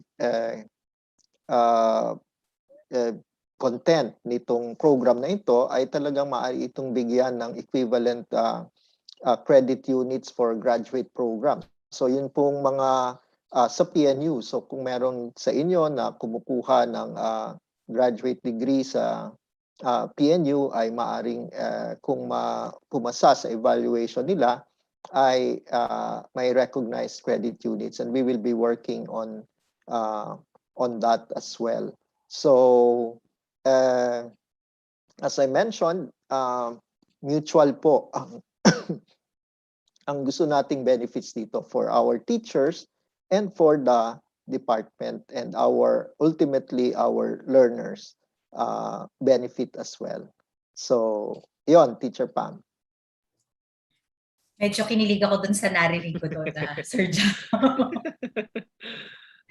So, malaki talaga ang gain natin, di ba? Pero pagkatapos nating makuha ito, obvious na obvious kung kanino rin naman mapupunta para ito sa ating mga clients, syempre nga ang ating mga estudyante. Ano po, sa maniwala ka at sa hindi, Sir Jam, malamang yung mga kasama nating guro na nanunood ngayon, kung ano yung sinabi mo kanina na interesado kang makasama, ganun din ang nararamdaman nila ngayon at magkukundamahog pa sila, no? Yes. Syempre pa. Maraming salamat po, Yusek Nepo, sa inyong nabanggit. Salamat po. At kanina binabanggit ni Yusek Nepo ang isa sa mapagkakatiwalaan nilang institusyon para ma-accredit yung ganitong klase ng mga programa, no? Kaya naman tatawagin na natin, walang iba si Dr. Marilyn Balagtas para sa ikalawang tanong, no? Na kaninang ibinigay po namin sa inyo na bahagi ng Philippine Normal University. Dadagdagan ko lang, of course, bukod dun sa pwedeng maging credit units, no, na pwedeng mag-gain ng mga participants dito when they apply for possible equivalence of their training if they are part of the LISCO program that we are currently conducting in the Philippine Normal University. Siguro ako, sa point of view ko, yung mapapakinabangan nila dito ay makaka-acquire. They would be able to acquire some pieces of evidence of the attainment of all these competencies expected of them as a teacher, particularly the assessment competencies, as this is the focus of our PD. In our program, by the way, we will be helping the teachers to be able to build their or develop their e-professional portfolio. So we will help them, document all the pieces of evidence of their learning, their insights, and their applications of the principles and strategies that they could learn from the training, those that are what we hope they could do as well in the classroom, which are parallel with international practices. So that's the culminating activity of one of the culminating activities of our proposed professional development program. As teachers will have this documentation and then exhibit of their professional portfolio. And again, because they are expected to produce yung means of verification in our PMS, so they could get all these evidences from this training as far as those assessment competencies are concerned. Thank you. Ayun. Ang ganda ng ngiti mo, Sir Jam, mula doon sa sinabi ni Dr. Balagtas. Bakit? Parang itong question na to medyo, di ba, nakakapagpakilig sa atin, nakakapagpangiti sa atin. Napakagandang balita ng ibinabahagi nila para dito sa specific training na to. And this is a good encouragement for everybody, I think. Tsaka partner, nare-recall ko kasi yung mga panahong isinagawa namin sa PNU, yung training namin nung nagsisimula pa lamang yung K-12. Talagang masasabing worthwhile yung pag-stay namin ng isang linggo sa PNU, tapos ayun, natulungan kami sa mga strategiya, sa mga dapat namin gawin sa loob ng classroom, no? Yun yung mga yun yung dahilan kung bakit ako nakangiti habang pinakikinggan si Dr. Balagtas. Nagbabalik tanaw ka pala, memories, memories. Yes. Oo, kaya sige, para mas marami pa tayong memories. Pwede ka rin gumawa ng professional portfolio mo, Sir Jamil, at saka Ma'am Pam. Hindi lang po yung mga tine-train natin. Yes, you can build your own. Thank you. Salamat po. Ayan na, Sir Jam. Ngayon naman, dagdagan pa natin yung push sa atin, di ba? Push pa more para malaman natin ano nga ba yung gains na pwede nating makuha from this specific training coming from Mr. Leo De Velez po. Sir Leo. Magandang umaga po. And then, okay po. So, first, I would like to express my excitement about this professional development program and its intended impact to our teachers, to our students, and to our country. A long time ago, I took a college entrance exam sa UP, where the exam checker was a scanner machine. So at that time, I had to learn how to properly shade the circles on my answer sheet. In addition, of course, I have to learn how to properly answer the question by understanding the given information and providing what I know. 5 years ago, I took my second master's degree at Harvard, where I learned how to take computer-based assessments. I had to learn how to access the school website, to log into the teacher's courses, and to access my online assignments, the quizzes, and the exam. Of course, I also have to study and learn how to provide what I know to answer the questions. A similar pair of skills and knowledge is what our students need to gain before they take any computer-based exam, such as the PISA exam next year. They need to learn how to follow the exam procedures. and then how to provide what they know to answer the questions. So for front learners, we have two objectives. Our first objective is to remove the technological and the technical barriers when taking a computer-based exam so that the students can focus and spend more time to the academic and the conceptual aspect of the assessment, not the technical one. To achieve this, we will provide our teachers with simulation training activities that will allow them to experience taking a computer-based exam like PISA as if they were the students. Then our teachers can share with their students the experience that they had. They will be able to empathize with their students and to anticipate how to best equip our students in taking a computer-based exam. They can also familiarize their students with the PISA exam by allowing them to take the same simulation test that we will have in this professional development program. Our second objective is to create a computer-enabled teaching, learning, and assessment environment for our teachers and our students that is similar to those of their international counterparts. To achieve this, we will provide our teachers and students with access to our thousands of curriculum-aligned, supplementary interactive e-lessons and e-quizzes for math, science, and reading that they can easily use in their day-to-day class activities. With this, our teacher can create a computer-enabled learning and assessment environment that will be attuned to those in other countries. These gains of having skills, knowledge, and experience in taking a PISA exam and being equipped with thousands of ready-to-use, curriculum-aligned interactive lessons and quizzes are just two of the many gains that our teachers will get from this professional development program. So please join and gain a lot for yourselves, for our students, and for our nation. All the best and enjoy the learning journey. Thank you. Salamat po, Mr. Leo Valdez, Mr. Leo Velez. SKE, partner. Ano yung SKE? Ano yun? Ano yung SKE? Skills, knowledge, and experience. SKE. Yan. Oh. Parang ski lang, no? Pero ski. Yan. Iniimbitahan tayo ni Dr. Leo. Oo naman. Magpapapilit sana ako pero parang hindi na ako magpapapilit. Salamat po. At exciting yung mga sinabi niya kanina, no, na gagawing interactive kahit nasa virtual space. Yung nakakatuwa doon talaga yung hands-on, di ba? Yung meron talagang simulation, so mararanasan talaga ng mga teachers personal experiences before we could actually tell our students and parang mapa-feel natin at may pakita talaga natin sa mga students na ito yun. Naranasan ko, nakita ko, natutuhan ko at ngayon ibinabahagi ko to sa inyo, di ba? Yes. Iba yung naramdaman.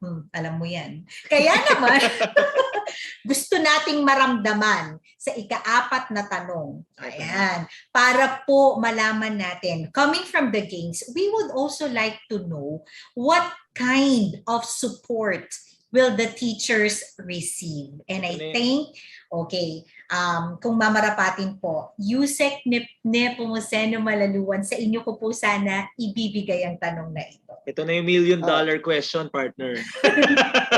Ito yung aking $1 million answer. Ayan. On the support. Kahit nung umpisa, nung pinag-uusapan namin itong professional development program na ito, ang isang gusto nating panuntunan ay madama ng ating mga guro na ang isang professional development program ay hindi additional burden kung hindi it facilitates or makes easier your teaching work. I think that's the only way na talagang magiging bukas ang ating relationship in professional development programs. Kung kaya, alam niyo, may ibang mga professional development programs na ang daming i-impart sa'yo, but at the same time, lumalawak naman yung challenge to implement such a professional development program. madaming ipapagawa sa'yo, kailangan mong i-apply itong knowledge na ito. Kaya dito, nagsikap kami na yung professional development program ay may kasama na ng mga learning resources na readily magagamit nila sa school. Hindi yung ikaw lahat ang gagawa after na ang guro lahat yung gagawa to apply all the things that you have learned. So parang may ganung component tayo, kaya nga kasama natin yung partners natin like front learners to provide their learning resources, pero masisituate natin yung paggamit ng mga learning resources na ito dun sa assessment framework at saka new approaches and alignment with international large-scale assessments. Hindi lamang yan, may dinidevelop din tayo na tool natin, assessment tool for our learners na pwedeng readily, yung toolkit na tinatawag natin, na readily magagamit to assess the progress of our learners. Ito ay kasama rin doon sa ating doon sa connectivity support ng NAEAP sa lahat ng mga guro, ay maaring gamitin itong ating connectivity support for our teachers for this. We are also, as I mentioned kanina, taking the initiative to have this assessed by PNU for possible credit equivalence in any graduate programs ng PNU. And finally, gusto rin natin na ibig sabihin, as part of our support, ay sana magkaroon din tayo ng mga activities na that will really provide a feedback para malaman natin kung ano yung mga needs ng ating mga guro. I would want the team also to have a sessions with our teachers that will listen to them and ask for the possible help that will enable this program to be more useful to them. And this will be part of a continuing professional development initiative, and we would want to this to be improved over time. So let's work together with sa mga guro natin. We really want to have a direct engagement with you on this program, and let's own this program, and let's, as I mentioned, provide us with your feedback and contribute to the further enhancement of this program. So advance Merry Christmas to all. Malapit na ang Pasko. October, magno-November na. But let's be engaged in this professional development program, and we commit to you our utmost commitment and dedication to make this work with your help, Teacher Jam.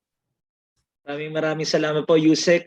Malaluan excited kami, Yusek, sa paparating na proyektong ito. Ngayon ko lang na-realize, so 2022 na wala next year. Next year, 2 buwan, diba? Pero alam mo, partner, with the words, no, na binanggit kanina ni Yusek Nepo, no, sino ba naman ang magre-resist pa? Naman. Diba? Oo, Narinig natin yung full support that we could get, diba? In any possible way or means that the department could actually assist us. Ayan. So, damang-dama talaga natin na hindi tayo iniiwan. Bagkus sama-sama tayo, di ba? Nagtutulungan, tayo ay naghihilaan pataas. Tama ba? Yes. At saka kanina yung sinabi ni Yusek, yung mutual benefit, no? Hindi lang ang kagawaran, hindi lang tayong mga guro, kundi ang ating mga kliyente, ang ating learners, ang magbe-benefit sa proyektong ito. Kaya maraming salamat po. nakakuha tayo ng maraming kaalaman, tunay nga sa naging talakayan natin sa araw na ito, partner, at tunay na sa tulong ng Assessment PD program, matutulungan na mapaunlad ang teachers basic assessment literacy at maipapakilala rin sa atin kung ano ang emerging literacy sa larangan ng asignaturang mathematics, science, and reading. At gayon din, makasusuporta ito sa pag-integrate ng emerging international direction sa ating classroom assessment practice at interventions. Once again, salamat po sa lahat ng ating nakasama sa ating roundtable discussion, and we hope that we could have you back again, or maybe we could join you as well po in the days to come. Maraming salamat po muli. Palakpakan natin sila virtually at naliwanagan tayo at encourage, of course, to support and to join this very important project. Sir Jam? Partner, at kung pahihintulutan ng tadhana, makasama rin natin sila sa future, sa mga proyektong kabahagi ang kagawaran. Yes. Sa punto pong ito, pakinggan naman natin si Assistant Secretary for National Academy of Sports and Field Operations, Malcolm Garma, para sa synthesis ng ating programa ngayong araw. Yeah, magandang umaga sa inyong lahat. Okay ba yung audio ko? Yes, Teacher sir. Jam or Teacher Pam? Audible po. Yes po. Sige. Una, I'm very proud of having you as our host. Well, being your former regional director in the National Capital Region, nakakatuwa that we get to produce talented teachers, no, like you, kayong dalawa. In fact, sa totoo lang, no, pinadali nyo na yung trabaho ko in giving the synthesis, because as the resource persons, no, gave their inputs, actually synthesize yun na kung ano yung sinasabi nila. No? So thank you for that. And again, we would like to thank all our resource persons, no, the consortium, and of course, USEC-NEPO for providing all the insights, the inputs, and ideas, no, and really putting all the efforts together for this very, very worthwhile and worthy, no, endeavor in really improving our assessment strategies and processes. But again, we would like to go back to the message of the Secretary, because I think the message of the Secretary tell it all, no? Talagang doon na sinabi ng ating kalihim bakit mahalaga, no, itong pagsasanay na ito, itong capacity building program na ito on assessment. And really the focus is really to align all our existing, our current practices on assessment, strategies, methodologies, with that of the international large-scale assessment, no? Not only in preparation for the PISA 2022, but also to really to become a part, or to make this part of our reskilling and upskilling program in consonance with our pursuit for the sulong edukalidad. So I think the Secretary has given emphasis on that. Though we recognize the challenge of the sulong edukalidad because of the current situation that we are having right now due to the pandemic. So talagang maraming nabago, no? Maraming pananaw, maraming perspektibo at konteksto ang nabago dahil dito sa nangyaring pandemya. Pero sa aking sariling pananaw, tignan din natin itong pangyayaring ito sa isang positibong aspekto, no? Na itong mga bagay na pinag-uusapan natin ngayon at mga gusto nating matutunan ngayon ay mga bagay na maaring hindi natin nagawa kung hindi siguro nagkaroon ng pandemya. So matagal na po nating sinasabi na maraming kailangang baguhin, no, sa sistema ng ating edukasyon, particular sa sistema ng ating pagtuturo, sa sistema ng ating pagtatasa, pagsukat. Ngunit hindi tayo mabigyan ng sapat na dahilan, no, dahil karamihan sa atin ay nasanay doon sa tradisyonal at kumbinyente at komportableng paraan, no? But because of the pandemic, it gives the pandemic actually gives us the opportunity to rethink, to reimagine, and to innovate, no, and give a more relevant education to our learners. So maliwanag sa sinabi ni USEC-NEPO na ang ating pong kagawaran ay hindi lamang ang mandato nito ay hindi lamang makapagbigay ng edukasyon, kuntiti kalidad na edukasyon. At yun ang sigurong tutuntungan natin doon sa sagot kung bakit kailangan nating ituro o kailangan nating sagawa itong professional development on assessment.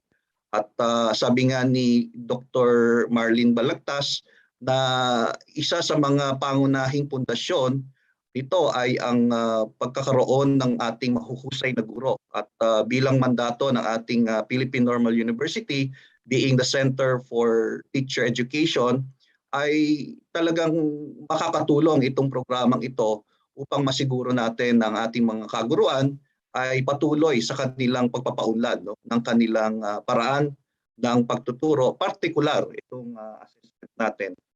At maganda yung sinabi ni Director Benito na siguro isa sa mga pangunahing gawain talaga o dapat nating unahin ay yung ipakita sa ating mga guro, no, yung kabuuan o the big picture as she has said, no, para at isa sa mga bagay na dapat nating talagang makita ay yung magkaroon ng mas mataas na kamulatan ng ating mga guro. Ano ba yung mga polisiya natin? No? Ano ba ang mga patakaran na dapat nating tignan at dapat matutunan ng ating mga guro?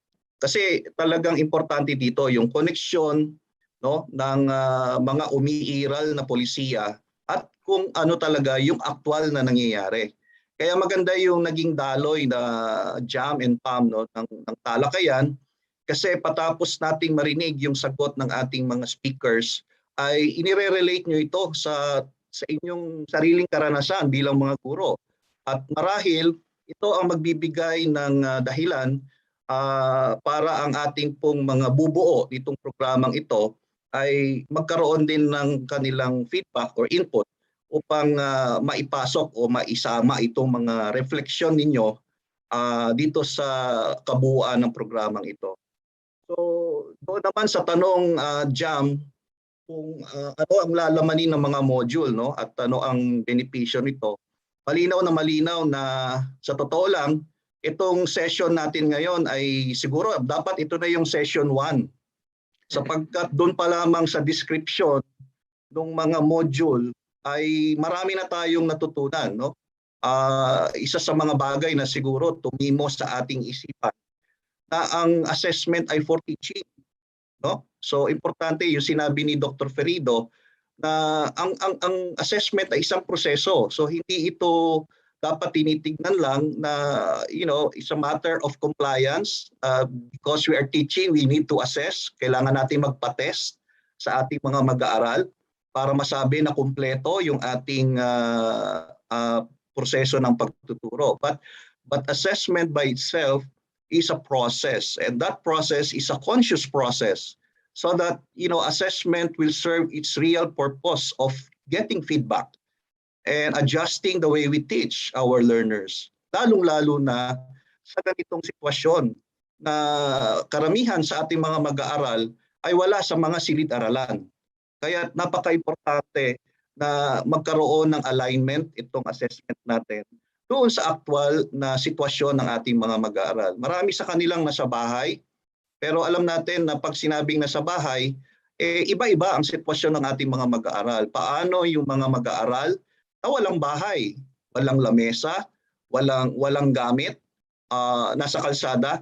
So ito yung mga bagay na inaasahan natin na mabibigyan tugon, no, ng ating programa upang mabigyan ng gabay ang ating mga guro. Paano ba natin gagawin ito kung iba-iba ang sitwasyon ng ating mga mag-aaral?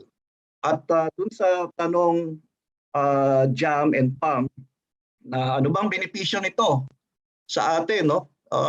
Maliwanag yung sinabi ni Yusek Nepo na hindi lang guro ang magbebenepisyo rito, kundi ang ating kagawaran, sapagkat alam natin na ang assessment ay isang very dynamic process. And we need to catch up, we need to cope up with the demands of the time, the trends that is happening, especially sa larangan ng mga asignaturang math, science, at reading or English. At binigyang diin ni Miss Catherine yung kahalagahan ng foundational skills, no, yung pagbasa. Kaya maganda na, kaya nga sabi ni Secretary, very timely ito. Bakit? kasi umpisahan na rin natin yung ating pilot face-to-face. At isa sa mga bagay na gusto nating bigyang diin, lalong-lalo na ang pagbabalik sa eskwelahan ng ating mga kinder, grade 1, grade 2, grade 3 o ating key stage 1 ay yung fundamentals o yung foundational skills, particular yung pagbasa. Kaya napakaganda na maisabay natin ito. So paano natin ipabalik yung paraan o tamang paraan ng pagtuturo sa ating mga mag-aaral sa pagbasa, at higit sa lahat, paano natin susukatin yung kanilang level of proficiency given the situation right now. So tingnan natin, ano ba ang kaibahan ngayon ng mga batang nanggaling sa bahay, pabalik ng eskwelahan, at paano natin ngayon titignan yung continuity or continuum ng learning environment sa bahay at yung learning environment sa ating mga paaralan. So malaking bagay yan sa ating gagawing pag-aaral dito sa ating pilot implementation ng face-to-face. So hindi lamang sa kagawaran, hindi lamang sa guro yung benepisyo, at nabanggit na rin ni Yusek Nepo at ni Dr. Marlene Balagtas na ito ay pagkakataon at oportunidad din sa ating mga guro, no, for their career growth, no, professional growth, kasi pwede ito mag-equivalent credit units sa inyong further studies, no, inyong graduate studies. At higit sa lahat, siguro ang pinakamalaking benepisyo nito kapag naayos natin, na-align natin, natuto at nasanay na tayo, at tayo ay bihasa na sa paraan ng pagtatasa ayon sa international standards, at magkaroon tayo ng compassion, katulad nung sinabi ni Mr. Velez, yung compassion, no, ng teachers sa mga mag-aaral kung sila ay kumukuha ng pagsusulit. So kung tayo ay bihasa na rito, I think ang pinakamalaking benepisyo na makakakuha dito ay ating mga mag-aaral mismo. Sapagkat I think this is the best time, this is the best opportunity for us to define what kind of learners do we have right now and what kind of learners do we want in the future. So dati ang sabi natin, ang learners natin dapat mag-college, makatapos ng kolehiyo, makapagtrabaho. Pero ngayon, parang nagbago yung pananaw natin tungkol dito, na hindi lamang yung kolehiyo, hindi lamang yung trabaho. I think what is important now is that we get to assess them, gaano ba kahanda ang ating mga mag-aaral upang harapin ang totoong hamon sa buhay, lalong-lalo na sa ganitong sitwasyon. Alam natin that this pandemic will not be the last. We will be experiencing more of this. And I think it's our obligation as educators, no, as teachers, as assessors, to really prepare our children for these eventualities. And lastly, ano bang matutulong ng DepEd? Itong pagbuo ng programang ito is already a manifestation on the commitment of the department on really helping our teachers improve their craft, especially on assessment. Second is really to provide our teachers not only the knowledge, the skill, but also the resources. And we count on our partners to really help us in DepEd in providing this needed resources. So all in all, I think ito na yung pangarap natin. No? Ito ang sasabuhay sa mga naging pangarap, frustrations natin sa mga nakaraang panahon, kung paano natin talaga makikita ang tamang pagsukat sa ating mga mag-aaral. It's not just the numbers, Pam. Hindi lang yung numero sa grade, hindi lang numero dun sa marka, sa card, ang dapat nating tignan. Importante ngayon is alamin ano ba talaga ang kakayanan ng ating mga mag-aaral. And let's recognize them for whatever they have and what they will have. Maraming salamat po, at muli saludo po ako, at maraming salamat sa mga bumuo nitong programang ito. Damang-dama po, ASEC Garma, yung inyong layunin na mapabuti ang ating sistema ng edukasyon. Sabi nga kanina, recalibrate, revisit, refine ang curriculum, ang Reform. competencies, yes, reform ang strategies at assessment natin para sa isang kapaki-pakinabang na literacy o functional Totoo ka literacy. dyan. Napaka substantial ng sinabi ni Asek Garma kanina, no? Pero bago yun, pareho yata tayong na-starstruck kanina sa kanya, no? Noong nasa region natin siya ay talaga namang pinangarap natin na makita, makausap. At ito ngayon kanina, sobrang maraming salamat po at damang-dama po namin ang bawat salitang inyong binitawan at nakita po natin kung paano rin po talaga ibinahagi sa atin muli ang bawat kasagutan sa 4 na tanong na ibinaba natin kanina na mas naging komprehensibo para sa ating lahat. Maraming salamat po, Asek, sa panahon at sa pagkakataon. Bigyan naman natin ng virtual clap si Asek Garma. Ayan. Asek Garma. Total para sa guro. Di ba? Ang ating ginagawa at lalo't para sa bata, diba? Tayo ay tinatawag na mga pangalawang magulang. At bilang naging pangalawang magulang ng ating mga mag-aaral, partner, alam mo yan, ipinakita ng ating mga guro ang kanilang dedikasyon na makapaghatid ng dekalidad na edukasyon para sa lahat. Ayan. Kaya naman upang ibahatid sa atin ng tugon sa ating mga napakinggan tungkol sa Assessment PD, may isang kapwa guro tayong makakasama ngayong umaga o ngayong tanghali. Narito si Mr. Mars Santa Maria mula sa Governor Luis A. Ferrer Jr. East National High School. Magandang araw po sa inyo, Sir Santa Maria. Magandang araw po, Sir Jam. Po. So ito po yung aking tugon po sa lahat po ng mga napakinggan po natin kanina. So the outcome of 2018 program for International Student Assessment or the PISA has been a major challenge to the Department of Education. Despite the performance of our students in PISA 2018 across all subjects, I admire the depth and top management under the leadership of our Secretary, Madam Leonor Magtolis Briones, along with all undersecretaries and assistant secretaries, to continue joining international large-scale assessments like PISA of quality in basic education. The DepEd initiated the 4 pillars of aggressive reforms for quality, KITE. K stands for K-12 curriculum review and update. I, improving the learning environment. T, teachers upskilling and reskilling. And E, engagement of stakeholders for support and collaboration. That is why the Department of Education launched the PISA Readiness Toolkit or the PRT, a major project under the leadership of Undersecretary Nepomuceno Malaluan to prepare for the upcoming PISA 2022. The PRT is one of the components of the Professional Development Program on Assessment and Emerging Literacies with focus on PISA or the Assessment PD, which the department is launching today. The goal of the PRT is to improve the proficiency of the junior high school learners in mathematics, science, and reading. Qualified teachers from all over the Philippines were invited to become item writers or item validators of PISA-like items in mathematics, science, and reading. Each item writer or validator is expected to write or validate 14 items, but these are not the typical test items.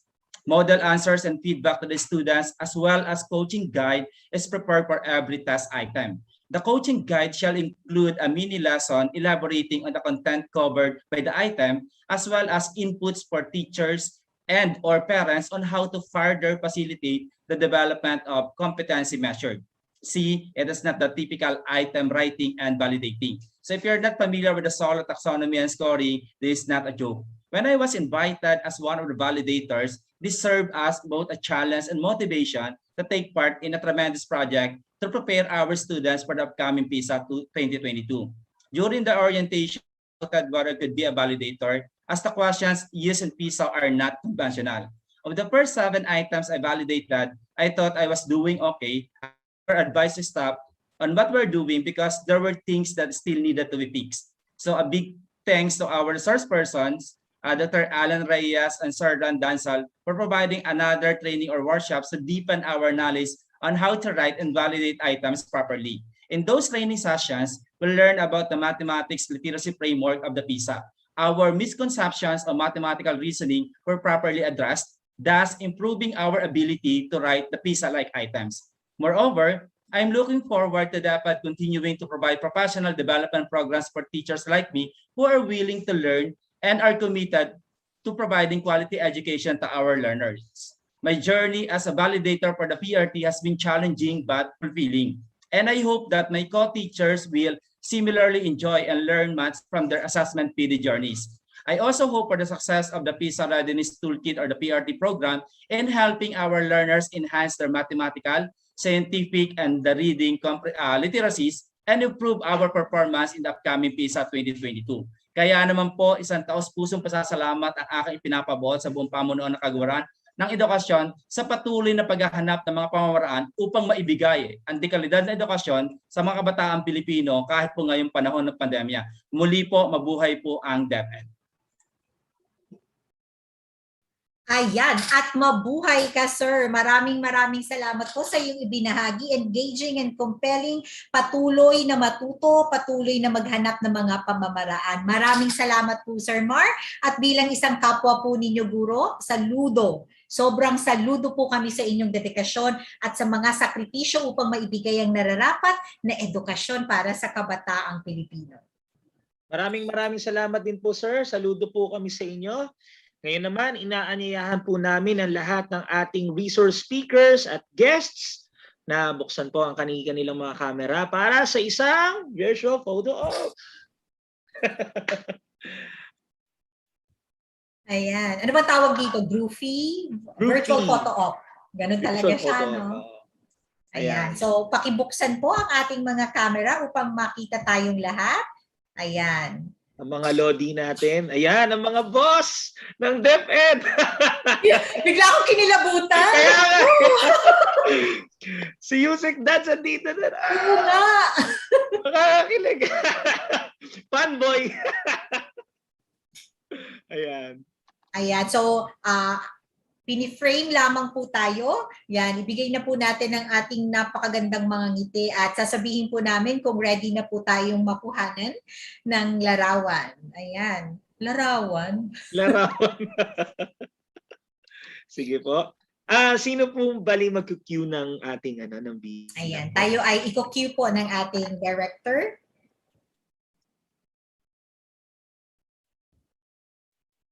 Ayan. Okay, ready? Smile. 1, 2, 3. One more. And then, tingin po sa camera lahat. Okay. 1, 2, 3. Okay. Ayun. Thank you. Isa na yata ako sa pinakamagandang ngiti ko sa lahat ng grupo. Maraming salamat po. Maraming salamat po sa inyo lahat. Teacher Pam. Ayan. So, teka lang. Alright. At ngayon nga, sobrang tayong lahat ay natuwa, naliwanagan, at nagkaroon tayo ng mas malaking pag-asa na hindi naman nahuhuli ang lahat para sa ating bansa pagdating sa edukasyon. Kaya maraming salamat po sa lahat ng ating nakasama at sumama sa atin sa ilang oras na ito para maliwanagan tayo. Kaya nga at this point, Sir Jam, ayan, naging fanboy, fangirl tayo ngayon. Eto na. Makakasama natin ang isa sa mga hinahangaang undersecretary at siya ay naka-focus sa curriculum and instruction. Walang iba, bigyan natin ng virtual na palakpakan, Diosdado San Antonio, para magbigay ng kanyang mensahe. Sir? Sir, nakamute po yan. Ayan, nakamute po, Yusek. Maraming salamat, Teacher Jam at Teacher Pam sa napakagandang papadaloy ng ating gawain ngayong umaga. Kami po sa Curriculum and Instruction Strand ay taus-pusong nagpapasalamat sa ating mahal na kalihim, Professor Emeritus Leonor Liling Magtolis Briones, siyempre po sa ating Chief of Staff, si Yusek Nepo, na siya po talaga ang nagsumikap na itong gawaing ito ay mangyari. Maraming salamat din po sa ating mga kasama sa consortium, ang Philippine Normal University, ang Front Learners, Center for Education Measurement at ang ACT-RC. At syempre po yung mga eksperto na galing sa iba't ibang mga universities dito sa ating bansa. Kami po sa Curriculum and Instruction Strand, lalong-lalo na ang BEA, ang BLD, ay nagagalak na ito pong gawaing ito ay naikakasana. Alam po natin na ang hamon sa kalidad ng edukasyon ay napakalaki at nabanggit na, nabigyan ng diin na ito ay isa sa mga gustong mabigyan ng tugon ng ating mahal na kalihim. At ako po bilang isang teacher sa nakalipas na 36 na taon, hindi pa pinapanganak si Teacher Pam at si Teacher Cham ay teacher na ako, naunawaan ko po na ang pagtutulak sa kalidad ng edukasyon ay hindi simpleng gawain. At naniniwala po ako na marami ang kailangan gawin upang ito ay makamtan. Pero po itong isinusulong natin na assessment PD o pagpapadagdag ng kaalaman at kasanayan ng mga kasamang guro natin sa pagbibigay ng assessment sa mga ginagawa sa loob ng silid-aralan ay talaga pong isa sa napaka-importanting hakbang upang mabigyan ng tugon at pagdating ng tamang panahon ay masabi natin na ang ating mga ginagawa ay talagang naging makabuluhan sa pag-aangat ng kalidad ng edukasyon. Kaya po kami po sa Curriculum and Instruction Strand na siyempre na nakakaramdam ng napakalaking pressure na kailangang iangat natin ang kalidad ng edukasyon ay nagpapasalamat sa muli dahil nandito na ang isang napakahalagang inisyatibo sa pagsisiguro na ang mga kabataan ay magkakaroon ng sapat na karanasan sa tamang assessment practices upang sila ay mabigyan ng gabay sa pagkakaroon ng mga kasanayan at kaalaman na kailangan para mag-survive sa tinatawag nating 21st century. Maraming salamat po muli at saludo ako sa consortium na ito. Mabuhay po tayong lahat at nawa po ay magtagumpay ang ating gawain kasi po kahit po napakaganda ng ating mga professional development activities, ang pinakahuling magbibigay ng kumbaga indikasyon kung ito ay naging matagumpay ay kung ang performance ng mga bata sa pagbabasa, sa matematika, sa agham ay talagang umangat na. Salamat po at God bless. Sir Jam, sobrang maraming salamat po Yusek Dads at ang inyong ngiti, ang inyong mga salita, lahat-lahat po ngayong hapong ito sa inyong closing remarks, inspirational message na matatawag ay lubos po talagang tumagos sa aming puso. Maraming salamat Mabuhay po. po kayo, Yusek Dads. And Sir Jam, there you have it. Natunghayan na natin ang launch ng Professional Development Program on Assessment and Emerging Literacies with focus on PISA o ang Assessment PD. Talagang isang makabuluhang araw ito para sa ating mga guro at syempre pa sa buong Department of Education. Maraming salamat po sa inyong pagdalo sa programang ito. At patuloy po nating paunlarin ang ating kaalaman at karanasan para sa bata, para sa bayan. Magandang araw po.